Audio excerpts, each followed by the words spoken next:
ആദ്യം തന്നെ നമുക്ക് കേസിലുമായിട്ട് ബന്ധപ്പെട്ട കാര്യം പറഞ്ഞിട്ട് ആ ഒരു ഗോൾ കീപ്പറുമായിട്ട് ബന്ധപ്പെട്ട കാര്യം നമുക്ക് സംസാരിക്കാം. എന്തായാലും നമുക്കറിയാം ഇന്ന് കേരള ഫുട്ബോളിനെ സംബന്ധിച്ചിടത്തോളം വളരെ പ്രധാനപ്പെട്ട ഒരു ദിവസമാണ്. എന്തായാലും ഏതൊക്കെ ടീമാണെന്ന് നോക്കാം. 6 ഡിസ്ട്രിക്റ്റിൽ നിന്നാണ് ടീമുള്ളത്. മലപ്പുറം ഫുട്ബോൾ ക്ലബ്ബ്, കാലിക്കറ്റ് സുൽത്താൻ FC, Thiruvananthapuram Kombans, Thrissur roar football club, Kannur Scott football club, അതുപോലെ കൊച്ചി പൈപ്പേഴ്സ് എന്നീ 6 ടീമുകളാണുള്ളത്. ഞാൻ പേടിച്ചൊരു കാര്യം നടന്നില്ല. ഞാൻ വിചാരിച്ചത് Kovalam FC, Kerala Blasters, Gokulam Kerala, Muthoot FC അങ്ങനെയൊക്കെ പറഞ്ഞുകൊണ്ട് ടീമിനെ ഇറക്കുമെന്ന്. അങ്ങനെയൊക്കെ പറഞ്ഞുകൊണ്ട് ടീമിനെ ഇറക്കിയിരുന്നെങ്കിൽ ഇത് വൻ ഫ്ലോപ്പായി പോയത്. നമുക്കറിയാം KPL എന്ന് പറഞ്ഞുകൊണ്ടൊരു സംഭവം ഇവിടെ നടപ്പുണ്ട്. അതിന് പ്രത്യേകിച്ച് വലിയ ഫാൻ ബേസ് ഒന്നും തന്നെ ഇല്ല. എന്തായാലും അതുപോലെ തന്നെ ഇതും ആവത്തുള്ളായിരുന്നു. ഒരു പക്ഷേ ഗോകുലം കേരളയും കോവളം FC, മുത്തൂട്ട്, KCB എന്നൊക്കെ പറഞ്ഞുകൊണ്ട് ഇറക്കിയിരുന്നെങ്കിൽ എന്തായാലും ഇത് വളരെ നല്ലൊരു ഡിസിഷനാണ്. കാരണം ഓരോ ഡിസ്ട്രിക്റ്റിൽ നിന്ന് ഓരോ ടീം അത് വേറെ ലെവലൊരു ഡിസിഷനായി പോയി. ഇപ്പോൾ ഞാൻ ആലപ്പുഴക്കാരനാണെങ്കിൽ ഞാൻ ഉറപ്പായിട്ടും ആലപ്പുഴയായിരിക്കും സപ്പോർട്ട് ചെയ്യുന്നത്. കോട്ടയംകാരനാണെങ്കിൽ ആ ഒരു വ്യക്തി കോട്ടയത്തെ ആയിരിക്കും സപ്പോർട്ട് ചെയ്യുന്നത്.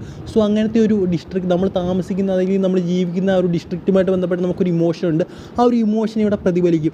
സോ അതാണ് വേണ്ടത്. അല്ലാതെ നമ്മളിപ്പോൾ കോവളം FC ഇട്ടിട്ട് നമുക്ക് എന്ത് ഇമോഷനാണുള്ളത്, അല്ലെങ്കിൽ മുത്തൂട്ട് FC എന്നൊക്കെ ഇട്ടിട്ട് നമുക്ക് എന്ത് ഇമോഷനാണ്, അല്ലെങ്കിൽ KCB എന്നൊക്കെ ഇട്ട് നമുക്ക് എന്തെങ്കിലും ഇമോഷൻ ഉണ്ടോ? ഒരു ഇമോഷനും ഇല്ല. ഇപ്പോൾ കേരള ബ്ലാസ്റ്റേഴ്സ് അത് നമുക്കൊരു നാഷണൽ ലെവൽ ഇമോഷനാണ്. അതായത് ഇപ്പോൾ നാഷണൽ ലെവൽ, അതായത് ISL എന്ന് പറയുന്ന ഒരു നാഷണൽ ലീഗാണ്. അവിടെ കളിക്കുന്ന ഒരു ക്ലബ്ബാണ്. പക്ഷേ ഇതൊരു കേരള സ്റ്റേറ്റ് ലീഗാണ്. സോ ഇങ്ങനെ തന്നെയാണ് ക്ലബിനെ ഇറക്കേണ്ടത്. ഇനി സ്റ്റേഡിയത്തിൻ്റെ ക്വാളിറ്റി അത് വളരെയധികം ഇമ്പോർട്ടൻ്റ് ആണ്. ആകെ JLN മാത്രമേ ഉള്ളൂ അത്യാവശ്യം നല്ല ക്വാളിറ്റിയുള്ള സ്റ്റേഡിയം എന്ന് പറയുന്നത്. ബാക്കി 2 നമുക്ക് പറയേണ്ട ആവശ്യമില്ല. എന്തായാലും അത് വൃത്തിയാക്കി എടുക്കേണ്ടതായിട്ടുണ്ട്. പ്രത്യേകിച്ചും TV-യിലൊക്കെ വരുമ്പോൾ സ്റ്റേഡിയത്തിൻ്റെ ക്വാളിറ്റി വളരെയധികം ഇമ്പോർട്ടൻ്റ് ആണ്. പിന്നെ ടെലികാസ്റ്റ് അത് വളരെയധികം ഇമ്പോർട്ടൻ്റ് ആണ്. സോ ടെലികാസ്റ്റ് എല്ലാ സംഭവവും വേറെ ലെവലായാൽ മാത്രമേ ഈ ഒരു ലീഗ് വിജയിക്കത്തുള്ളൂ. എന്തായാലും ഈ അവരെടുത്ത ഡിസിഷൻ, അതായത് ഓരോ ഡിസ്ട്രിക്റ്റിൽ നിന്നും ഓരോ ടീം, അതെന്തായാലും നല്ലൊരു കാര്യമാണ്. ഇനി 14 ഡിസ്ട്രിക്റ്റിൽ നിന്നും 14 ടീം വന്നിരിക്കണം. അത് വേണ്ടൊരു കാര്യമാണ്. എന്നാൽ നല്ല രീതിയിലുള്ള ഫാൻ ബേസ് ഈ ഒരു KSLന് കൂടും. സോ അത് എത്രയും പെട്ടെന്ന് തന്നെ നടപ്പിലാക്കാൻ നോക്കണം. ഇപ്പോൾ ഇതിൽ വയനാട്ടിൽ നിന്ന് ടീമില്ല. സോ വയനാടുള്ളവർ ഏത് ടീമിനെ സപ്പോർട്ട് ചെയ്യും? ആ ഒരു കോഴിക്കോടിനെയോ മലപ്പുറത്തിനെയോ അല്ലെങ്കിൽ കണ്ണൂരിനെയോ ആലപ്പുഴയോ അങ്ങനെയൊന്നും അവർ സപ്പോർട്ട് ചെയ്യത്തില്ലല്ലോ. അവർ വയനാടിനെ സപ്പോർട്ട് ചെയ്തുള്ളൂ. സോ 14 ഡിസ്ട്രിക്റ്റിൽ നിന്നും 14 ടീം വേണമെന്ന് ഞാൻ അതുകൊണ്ടാണ് പറഞ്ഞത്. സോ ആദ്യത്തെ ഒരു ഇംപ്ലിമെൻറ്റേഷനാണ്. സോ അതുകൊണ്ടാണ് അവർ 6 ടീമാക്കിയത്. എന്തായാലും ഉറപ്പായിട്ടും ടീമിൻ്റെ എണ്ണം കൂടിയിരിക്കണം. 14 ഡിസ്ട്രിക്റ്റിൽ നിന്ന് 14 ടീം തന്നെ വരണം. KSL ഒരു വേറെ ലെവൽ ലീഗാക്കി മാറ്റാൻ സാധിക്കും ഞാൻ ഈ ഒരു പറഞ്ഞ കാര്യങ്ങളൊക്കെ ചെയ്ത് കഴിഞ്ഞാൽ.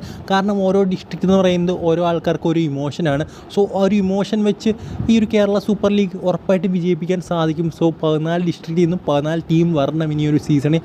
സോ അങ്ങനെ ചെയ്യണം. എന്നാൽ മാത്രമേ ഈ ഒരു ലീഗിൻ്റെ ഇത് കൂടത്തുള്ളൂ. പിന്നെ 2 മാസത്തെ ലീഗായിട്ട് നടത്തിയാൽ മതി.